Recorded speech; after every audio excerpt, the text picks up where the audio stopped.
Season finale time! All of us are dead. Episode 12. Who's going to live? Who's going to die? Who's going to get bit? Who's going to be a tweener or a half beer? Whatever you want to call it. 50-50. Is that what you call it? Wholemeal over the spread. 50-50. Best of both sides, aye. Best of both sides. Infect it or no infect it, guys. But the students escape. Hey, we start episode 12. The group goes back to the site, the construction site, where they last seen Chun Sang.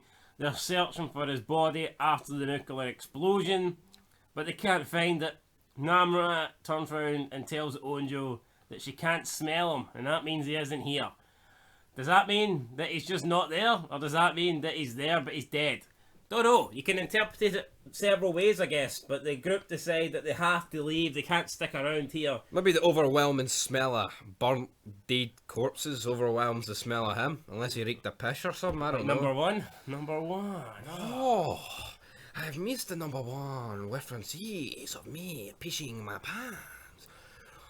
What was number one's name? Like, Pissy pants. no, seriously. I don't know what his Oh, name for is. fuck's sake. Front man, top man, No. old man, decrepit man, coffin dodger man, pish pants.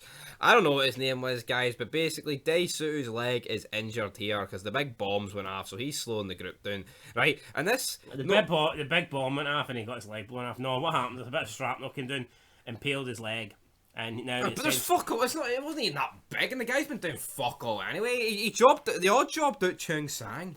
Right? That's why this reviews came out much later, because we couldn't get over it. We were depressed after episode 11, man. The job did the main man. Countless times he put his body on the line, right? Like the wrestlers used to back in the day, actually put their bodies Don't on the line. not try this at home. We'll try it at the fucking construction site at the Korean school. And even when he was bitten, instead of feeling sorry for himself, he saves them all, sacrifices himself. Unreal. What a guy. And he died saying that he was the happiest guy in school. Why wouldn't he be a happy guy in school if I got jobbed out and these pricks just watched me die? But anyway, they make their way through the neighbourhood, out the forest to get into the neighbourhood. Again, Namra stops. She said she can send zombies. But see the amount of time they wasted here and let the zombies catch up. They could have hid in a building or something. True, but I guess Bear Sue's like, I'm not running anymore. And he decides, Bear Sue or Sue Hyuk, we'll call him Sue Hyuk.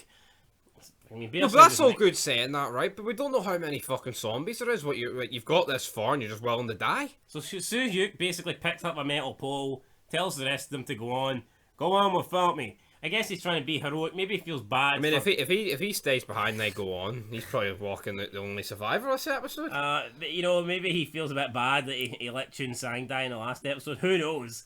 But then Daesu with his injured legs, like, nah, I'm not running anymore. He picks up a weapon, and then all the survivors arm themselves with whatever they can find. They then get into a big fight. The zombies come running. They're actually doing a pretty good job, apart from Onjo, and I believe who's the other person that's absolutely useless? She's Pink Coat 2.0. Yeah, they're just basically, they're effectively hiding in the background, doing nothing. I mean, just a waste of a pair of legs at this stage, or a pair of arms, whatever. Onjo has to be the most overrated character. She does fuck all. Waste of a body, waste of two bodies. And then, just when Daesu ends up getting up and he's pure beating the shit out of a zombie, smashing its head in. You've got Harry, who is picking him off with bow and arrows, but unfortunately, she doesn't see a zombie. It gets through to her, but just before it can bite her, Woon Jin, her brother, jumps in front of her, saving his sister. He gets bit in the neck. All three of them tumble to the floor. He's on top of her, protecting her. The zombies biting him, and no one can seem to get the fucking zombie off him. Like, I mean, come on. I know. The guy just sacrificed himself here. And can't save him a bit of respite. And he's still getting chewed to pieces. Eventually, they get the zombie off him. Woo Jin is laying there, blood coming out his neck, crying. Harry's crying. Daesu's crying. This is his best friend, his future brother-in-law. I don't know how that's going to work out from now. He's not going to make the wedding, but they will make his funeral. So I guess that's something. And his funeral happens this second because Namra's like, well, you know what, brother? Well, actually, first of all, he tells his sister not to give up art. He confronts her about whether she did make the team or not. He says she's a liar because if she made the team, she wouldn't be back in the school. I guess she momentarily feels bad about lying to him, but then he tells her, "Don't give up archery," and it was a sad moment, like, you know. And then the next I know, minute, but like, should he really waste his fucking dying breath talking about pish archery class? well, there you see, if it's something she's fucking passionate in, then why not? All right, well, fair enough. But What do you want me to say? I wasn't feeling this death though. I felt it was a bit weak. No, I thought it was. What do you want me to say? I don't know. I'm sorry. I'm sorry for what? I don't know. I What's he got to be sorry for? I just feel like you get this far. Please marry my best friend and make him happy. He gets bit, and then he talks pish about archery for 2 minutes. Because that's her passion. No, I know. And he's telling her not to give up just because. No, I have nothing wrong with that, but I just feel like How can you not see I it? just feel like in a finale that's a wee bit weak. I feel like they probably should have saved Jim Nam and Chang Sans for this bit, and this could have happened in the previous episode. But fair enough, right? If they want this to be the overarching death of the finale, they go for that. But for this guy talking about archery, see, I wasn't feeling it. Is this finale worthy? Yes or no? Answer. Finale. Maybe. Does it? Oh, no. See, if I got bit in the neck and I was 10 seconds away from his hand, and I would say, Steve, keep making piss YouTube vids. You gotta. Why are you back in your house, bro? You're uploading those vids. No, you're not. You're not in the house. I mean, what the fuck? Keep uploading those videos, damn it. Then he turns. He's about to attack the group. Obviously, Harry can't put her brother down, and out of nowhere, Namra just comes and snaps his neck as if she didn't know the kid. That's it. Well, she didn't really till this series started. I mean, no one really knows her. She was like they just she was just there. She was there, but nobody really knew. There, but now she is feeling the urge. Then we have Her. Min Jin. Is it Min Jan? Who's the fucking bitch that always complains, always brags about being a senior? Me, Jen. Mi Jin says she would have felt bad about doing that, and she calls Namra a monster. I guess Namra kind of. Oh, so she would have felt bad, but fuck, who cares what everyone else would have felt? At least she done the heart. You know what I mean? The right thing. Sometimes. You know what I mean? We are It's 12 hard to do. episodes into the zombie apocalypse here, right? If she doesn't kill him, he could bite 2 of them. Yep. So she done the right thing, but then she decides that they're She just leaves them behind. Onjo tries to stop her. She takes Onjo down. Looks like she's gonna sink her teeth into Onjo's neck. Sehuk's got the opportunity to save Onjo. He doesn't. He just sits there with his weapon, ready to strike, but he doesn't. Just like he did with Chang Sang. Ours collapsed. Then Namra just kind of looks like she's about to bite down on her neck, but she doesn't. She holds it in, then she starts screaming like a mad woman, and effectively runs off into the distance, leaving the group behind. There's only 6 of us now. Yeah, looks like she, because when she ran off originally, then they found her and she was like fucking feasting on a body or something like that. Exactly. So I guess she needed to feed to, I don't know, stay alive, or feed herself. or maybe if she doesn't feed, maybe she, I don't know, but could you not eat like raw steak or something? Would that not quench the? Maybe it wouldn't. I don't know. I don't Maybe know how it her works. feeding prevents her from like turning into a full. You know what I mean? Like maybe she can keep her faculties by feeding. Who knows? Potentially, but then we get Sophia Walking Dead PTSD, aka Terminus, because the 6 survivors they reach a railway, and they're finally rescued by the military, or are they? Because they get about 120 million guns pointed at them, and then they But get we all know the military can't shoot for shit in this series, so they'll yeah, be so alright. yeah. I mean, they might hit the fat chicken man, but apart from him, the rest of them should be all right, brother. And then what do we get? Well, they're rescued, and then what do we get after that? 4-month time skip. Damn it. Well, the students speak out. They say that they're not going to. They don't trust. Onjo says they won't trust adults again. It's a bit Kind of. cringy, that actually. I mean, I thought that was a bit poor considering her dad literally fucking, sacrificed his life saving her. He risked his life and the life of his fire partner The by book gets me, escaping right? that I get it. place. He travelled all the way to rescue his daughter, but because it took him a while, I mean, doesn't she understand the situation? It's not like he can just go outside, jump in his car, and drive to the No, fucking but this school. is not adults. This is like politicians in the fucking army. I mean, it's to say, oh, adults, man. Well, yeah, because there's not going to be a fucking 12-year-old running the fucking country. You know what I mean? That's just how it works. You survive with your schoolmates. What do you fucking do? What do you want, a high five? I mean, Yeah, and you've done fuck all to help. And wasn't Miss Parks in the beginning trying to help them? I mean, didn't Exactly. she affect See, without the help of adults, they wouldn't have made it this far. I mean, Miss Parks Now, see sacrificed if herself. Chung Sang and Doc, whatever his name is, Soo-hook, see if they didn't act like adults. Wow. They wouldn't have made it past episode fucking 1. Pretty much. So She can yeah. go fuck herself. Then we get the time skip. Then we see Namra leaving. Not Namra, sorry. We see Onjo leaving like food beside a tree, but no one's eating the food. So I guess it's kind of Like she's a leaving it in memorial. hope. You know, I don't know. in Kind case of, you someone can take finds it. whatever you want and yeah. She then meets Soo-hyuk again in the camp. It seems like they haven't spoke to each other in a long time. She says that- 16 weeks. she says that she's seen a campfire, and that Namra spoke about how if they were ever to meet up again, they should want to have a fire at the camp because they had that on top of the roof and it was good. But that's what gets me. This could have been anyone. Like, but I Yeah, get it the could have point been, here. but she holds out hope that it's Namra. Soo-hyuk kinda is wanting to believe her, but thinks it's a bit of a long stretch. She tells him she's going to go out to look tonight if he wants to join her. He agrees. She tells him not to tell anyone else because she doesn't want to get like their hopes up or anything like that, and just they check it out. Later that night, she goes to meet Soo-hyuk, and the whole fucking gang's there.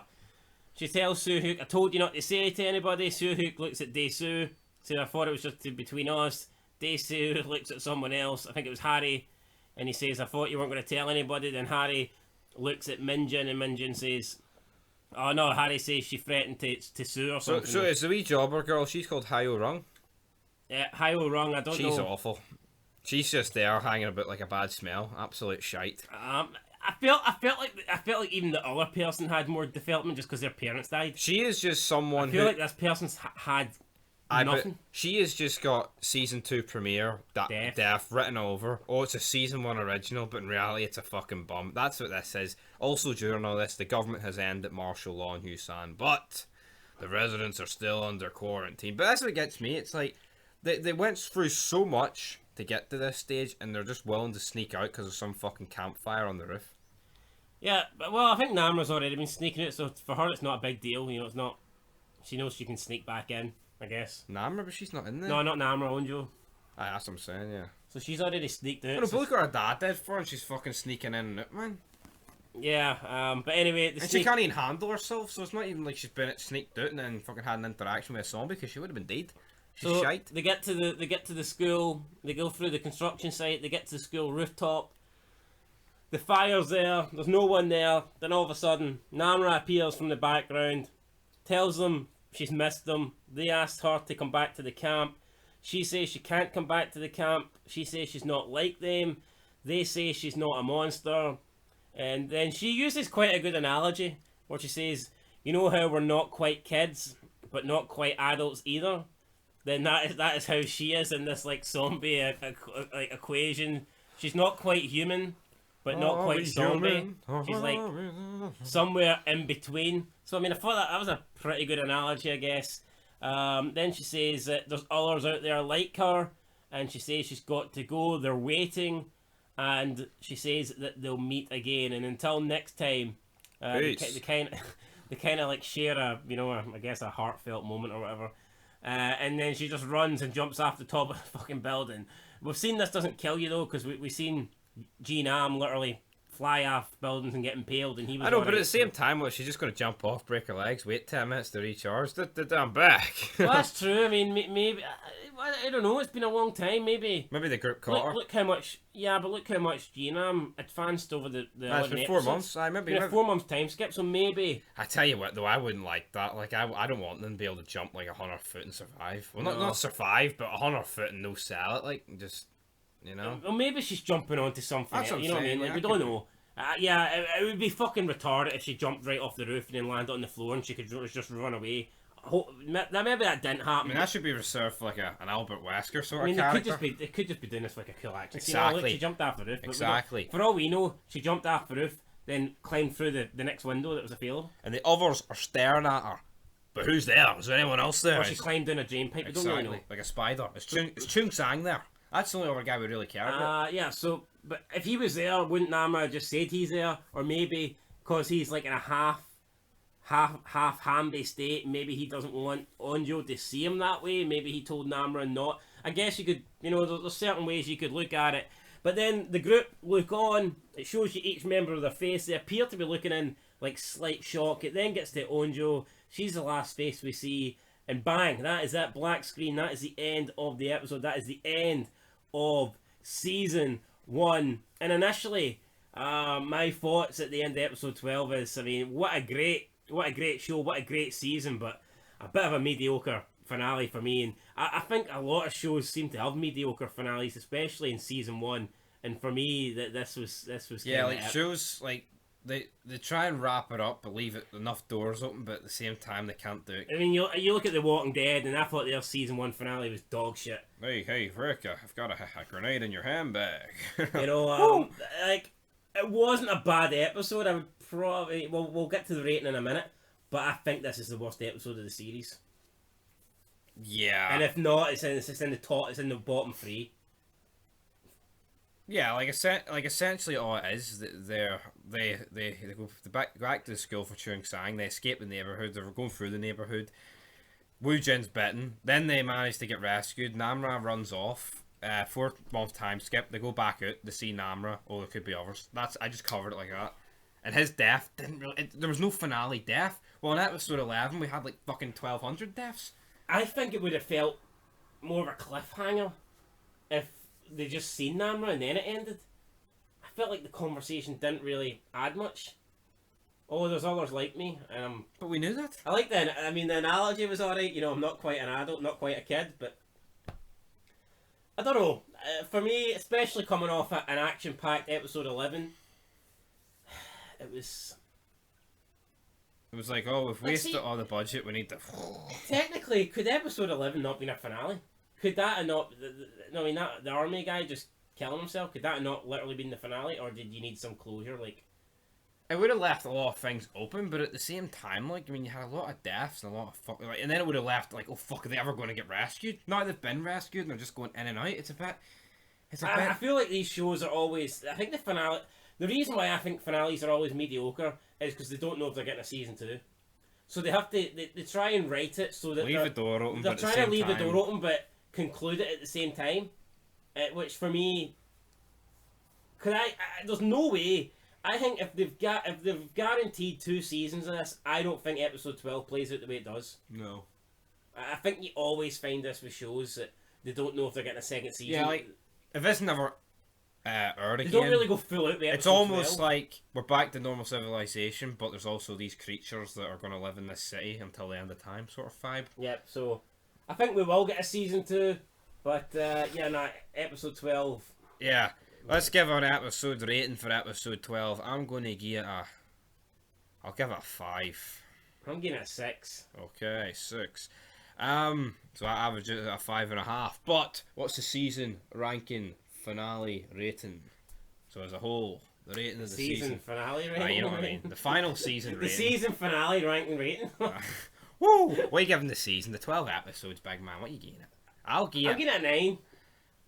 We don't do points anymore. I'll give it a 9 as well. But tell you what Walking Dead season come close to it? Season 5, like season 3. You know? Yeah, I mean, even season 3, there's bits that bore me. I enjoyed this. This had me on the edge of my seat the entire time. Like I said, I think it was only episode 12 that I wasn't a big fan of. Not a lot happened in episode 12 really. We had, I mean, I know it's not all out, but it was essentially the group walking for a large period, and then we get Harry's brother getting bitten. He sacrifices himself, and then the only other thing we really had was is Namra going to bite Also, Onjo. like the main villain died in the last episode. Chun Sang died. Yeah, the military guy died. What I didn't like is episode 12 was kind of like just featured on the group. There was no other real cutscenes. No. You didn't get to see any of the other characters that were like spread out throughout the entire season. So, yeah. And by the time they get to episode 12, the group is pretty much, down to the bare bones. So, and that is pretty much it, guys. This video's down to the bare bones because we have wrapped it up. Yeah, 5.5 out of 10, but overall we'll give season 1 a 9 out of 10. I mean, who knows? If episode 12 delivered, it could have been saying a 10. But I didn't like episode 12. It was... Yeah. I wouldn't say it wasn't horrible, but it was... I mean, it was alright. When a show's pretty great, you expect the finale to be pretty great, and it just didn't. Yeah. And the death was like I said, man, it needed a bit of an uppercut. Damn. Well, until next time, guys, don't give up on archery. Keep on Fucking Shooting those arrows. Aye, Until arcs. next time. 180.